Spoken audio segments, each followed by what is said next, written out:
Kung napunta ka sa reading na to, kahit hindi mo naman talaga siya hinahanap ngayon, pakinggan mo muna hanggang dulo. May energy dito ng isang taong matagal nang nagtitiis ng tahimik, yung tipong sa labas, kaya mo naman. Channeling your energy. Your soul calls here. Nakakagawa ka ng paraan, nakakapagtrabaho, nakakausap ang ibang tao, pero may isang bahagi ng buhay mo na paulit-ulit mong iniisip, kailan naman ako makakahinga? At interestingly, hindi ko nararamdaman na mahina ka. Ang nakikita ko rito, matagal ka nang naging strong dahil kailangan. May mga panahon na parang ikaw ang laging kailangang umintindi, ikaw ang nag-a-adjust, ikaw ang nag-iisip kung paano pagkakasyahin ng pera, oras, responsibilities at pati emotional energy mo.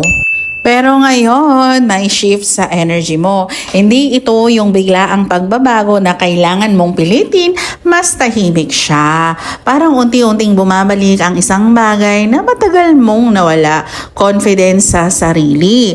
At para sa iba sa inyo, may isang concern na matagal mong iniisip tungkol sa pera, trabaho, stability, o isang opportunity na hindi natuloy. Baka may pinanghahawakan kang plano noon na hindi nangyari sa timing na gusto mo. Pero ang pakiramdam ko, hindi pa doon nagtatapos ang story. May kailangan ka lang makita ng mas malinaw ngayon. Hindi lahat ng delay ay rejection. Minsan may bagay na hindi gumagalaw dahil hindi pa yan ang tamang form para sa'yo.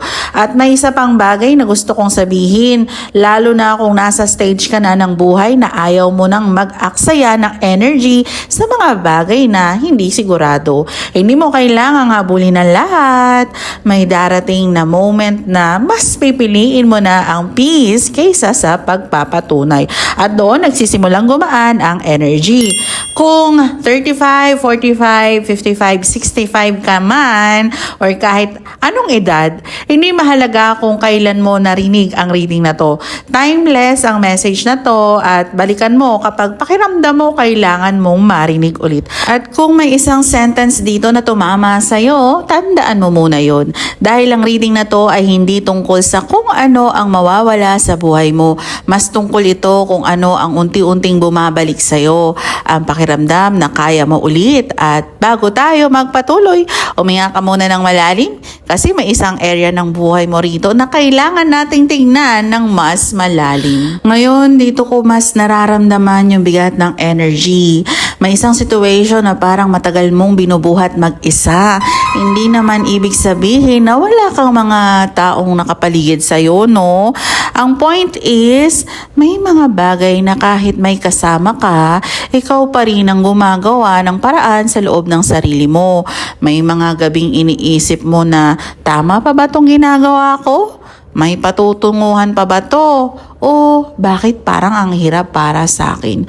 At minsan, hindi naman talaga dahil walang opportunity. Ang problema, pagod ka nang magtiwala sa opportunity. Kaya kapag may magandang possibility na lumalapit, may bahagi sa'yo nagdadalawang isip. Parang automatic mong iniisip na baka hindi rin matuloy, o baka may kapalit, or baka umasa lang ako. That hesitation makes sense kung maraming beses kang nangarap, nag-effort, naghintay, and eventually, ikaw rin ang na-disappoint, no? Pero may napansin ako sa energy mo, unti-unti nang nababasag yung cycle na yon. Hindi overnight, hindi dramatic, pero may maliit na pagbabago sa paraan ng pagtingin mo sa sarili mo. Mas nagiging selective ka, mas marunong ka nang magsabi ng hindi, at mas naiintindihan mo na hindi porke available ka ha, kailangan available ka para sa lahat. Para sa iba sa inyo, connected ito sa pera at security. May period na kailangan mong magtipid, mag-adjust, mag-calculate, o magsimula ulit.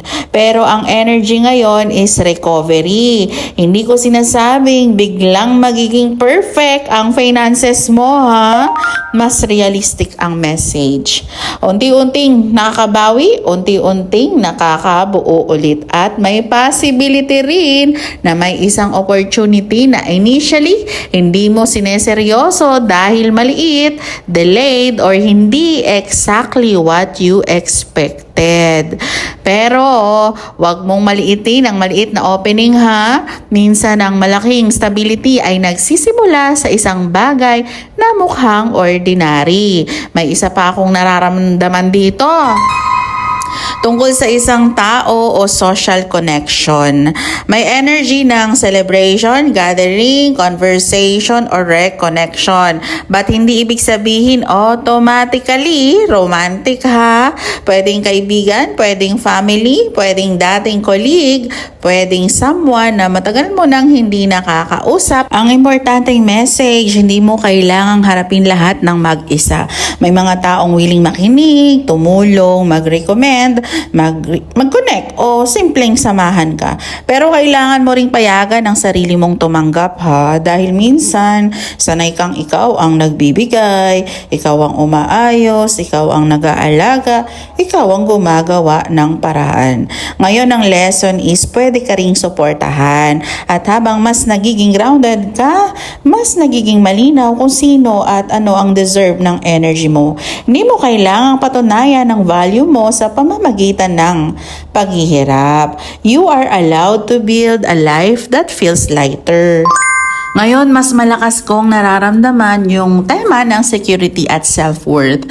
Parang may panahon sa buhay mo na napilitan kang maging practical, Hindi pwedeng puro gusto, kailangan isipin yung bills, kailangan isipin ang pamilya, kailangan isipin ang trabaho, kailangan isipin kung saan kukunin ang susunod na kailangan. At dahil doon, may mga pangarap kang natutong iset aside. Pero may interesting na energy ngayon. Parang hindi ka na willing mabuhay ng puro survival mode. Gusto mo pa rin maging practical, pero gusto mo ring maramdaman na may buhay ka naman para sa sarili mo. At dito pumapasok yung isang importanteng realization. Hindi lahat ng bagay na pinaghirapan mo ay kailangan mong ipaglaban forever. May mga bagay na pwedeng bitawan ng walang galit. May mga gastos na kailangang bawasan.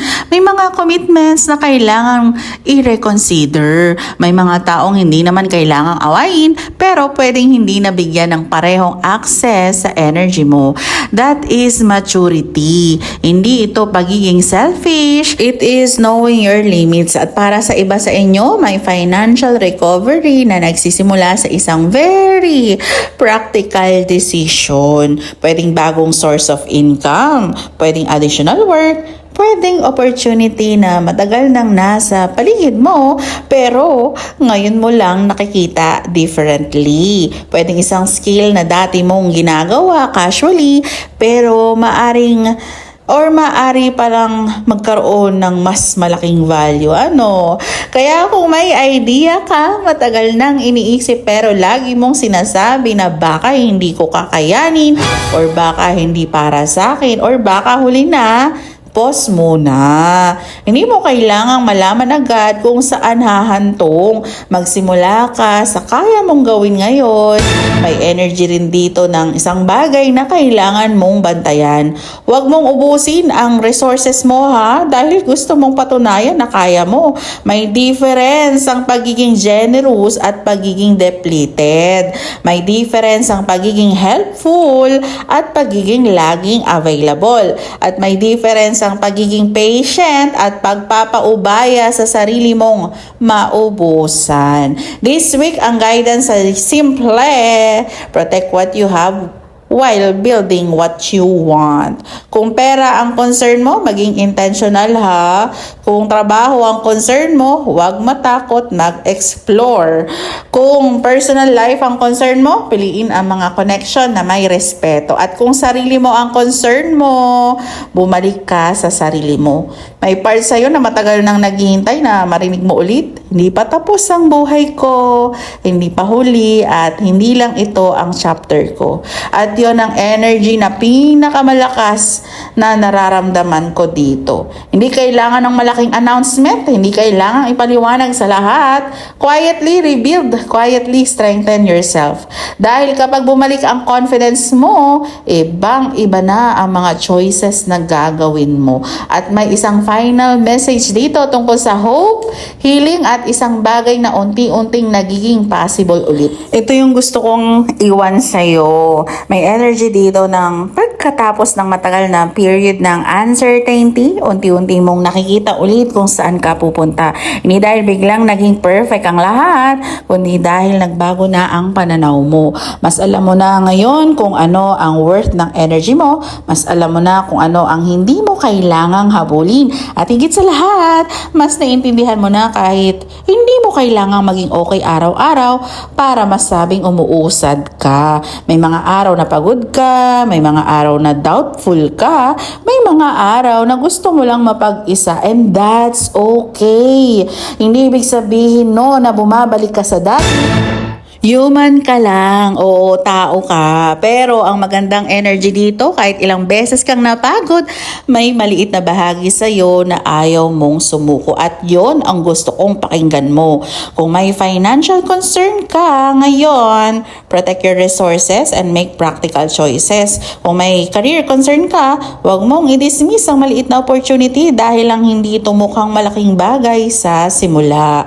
Kung may relationship or family concern ka, piliin ang communication na may respeto kaysa sa pride. At kung feeling mo wala kang direksyon ngayon, huwag mong piliting magkaroon ng buong mapa. One step at a time. Minsan, hindi kailangang malaman ang destination para makagawa ng tamang next step. At may isang message dito na gusto kong sabihin ng diretsyo. Hindi nasusukat ang halaga mo sa dami ng pera mo, sa edad mo, sa relationship status mo, o sa kung gaano karami ang achievements mo. May value ka kahit nasa rebuilding stage ka. May value ka kahit nag-uumpisa ulit. May value ka kahit hindi pa nangyayari ang gusto mo. At kung may bagay na pinagdarasal mo ngayon, gawin mo ang part mo. But leave room for life to surprise you in a ways you cannot control, ha? Hindi ko sasabihin sa'yo na lahat magiging madali. Hindi rin kita bibigyan ng false certainty. Ang guidance ay stay hopeful but stay grounded. Magplano, mag-observe, piliin ng peace, protektahan ng pera, oras, katawan, at emotional energy mo. At huwag mong kalimutang tumanggap din ng tulong kapag kailangan. Kapag may tumama sa reading na to, balikan mo anytime. Hindi mo kailangang pilitin ang message na maging tungkol sa'yo. Kunin mo lang kung ano ang genuinely resonating at iwan mo ang hindi para sa'yo. Thank you for spending this time with me. Kung nakatulong sa'yo ang reading na to, you can like, subscribe, at mag-iwan ng comment kung anong part ang pinaka nag-resonate sa'yo. At saan ka man naroroon ngayon, tandaan mo, hindi mo kailangang maayos ang buhay mo ngayong araw. Minsan sapat nang sabihin mo sa sarili mo, isa-isa lang, kaya ko to. Take care of yourself and may you find the clarity, stability, and peace you deserve. This is Astro Luna Quest.